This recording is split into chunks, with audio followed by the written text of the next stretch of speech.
Breaking news out of Gaston County. It is breaking news. Surprising new clues in the murder of a mother of two. A shocking development in Gaston County, North Carolina's biggest murder mystery in years. New developments in the Lucy Johnson murder case. The man Lucy Johnson was in a bitter custody battle with is ruled out as her killer.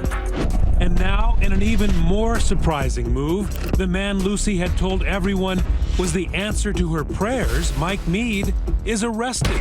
Police say Mike Mead shot Lucy Johnson to death in her home last summer. It catches everyone off guard, especially Mike Mead, the successful local businessman, never before accused of a violent crime. The man no one suspected of threatening Lucy is now charged with arson, murder, even rape. Local TV reporter Ken Lemon was on the case from the beginning. When the charges came out, they seemed to come out of left field. Prosecutors, motivated by the sympathetic innocent victim and the death of her unborn child, seek the death penalty. How did Mike Mead become the prime suspect?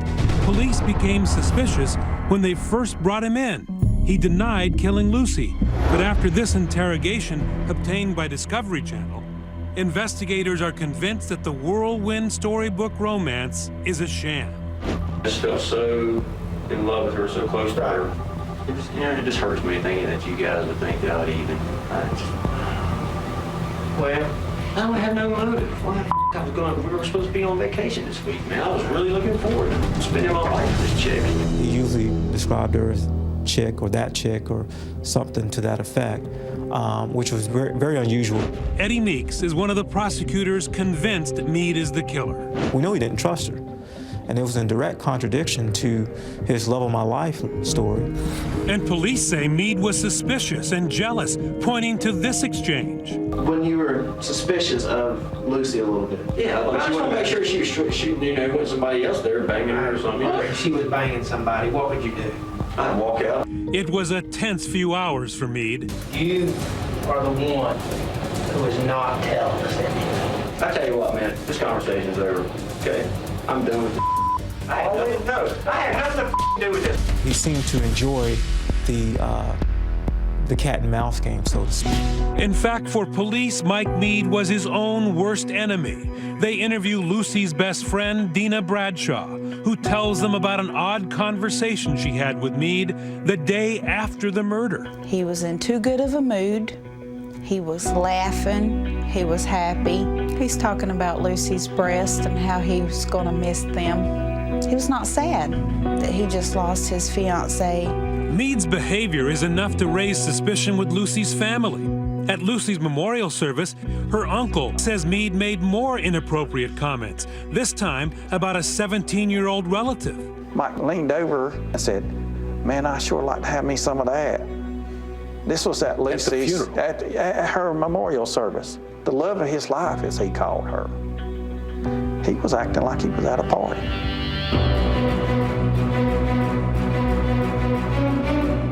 As prosecutors ready for trial, they work to build a case that Mike Mead has a history of rough encounters with women he has dated. More than a dozen women who say Mike was vindictive, aggressive, pushy, and outright creepy. You start to hear things like he has a pattern of meeting women online, a pattern of a relationship that seems strong, and then all of a sudden it turns really bad. A key witness for the prosecution, best friend Dina, says Mike and Lucy fought constantly about her pregnancy. Mike, she says, wanted her to get an abortion. He never believed that the baby was his. Her feelings were hurt that he did not want her to have the baby. Odd behavior, a possible pattern of aggressive encounters with women, and some circumstantial evidence. Would it be enough? It's off to trial in Charlotte, North Carolina. This is about cold-blooded, premeditated murder. The prosecution tells the jury Mike is on a mission to be done with Lucy and the baby, and he wants his ring back. This was a $12,000 to $15,000 ring that Mr. Mead admittedly gave her. She's not the first person to have that ring, but she definitely was the last. If it was going to end, he was going to take the diamond with him. Miss Johnson, I believe, and we believe, lost her life over that diamond. This is about a control device, what I like to call a blood diamond. Police never find that diamond, but they were excited about another find at the house, the gold standard of evidence, DNA. The fire at Lucy's house did not burn everything. Evidence technicians are able to recover DNA inside Lucy. Diane Turbyfield covered the trial for the Gaston Gazette. There was some biological evidence of that Michael Mead had had sex with Lucy Johnson within about 24 hours of her death. Why does that matter? Prosecutors say Mead denied having sex with her that night, but police say he did, and DNA proves it.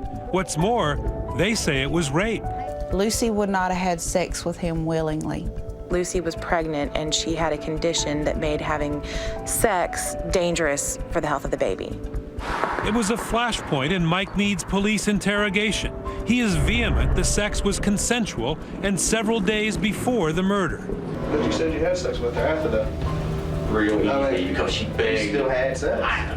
Come on, stop giving us a bunch of crap. Get it kind of stuff. I mean, it had to be super gentle. Don't give us a bunch of crap that you didn't do this when you clearly did.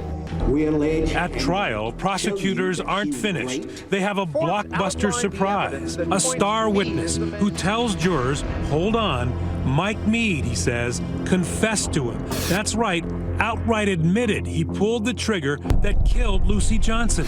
Lucy's uncle can barely believe his ears. He said that Mike Mead told him he didn't mean to shoot her the first time, that he just shot at her to scare her, and it hit her.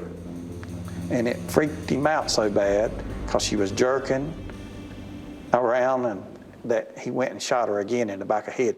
The prosecution ran with that. She reached up to her head and said, "Oh my God, you shot me, Mike. Please don't let me die." Powerful, huh? But there's a problem. That star witness, he has a bit of a credibility issue. You see, he is a convicted child rapist who says Mead told him all of this while both were locked up together for a short time in county jail. I've never confessed to a cop. I've never confessed to my lawyers. I've never confessed to anybody because I'm not going to confess for something I didn't do. But I'm going to confide in a guy that raped a girl. As the prosecution closes its case, is the deck stacked against Mike Mead, or is it a house of cards?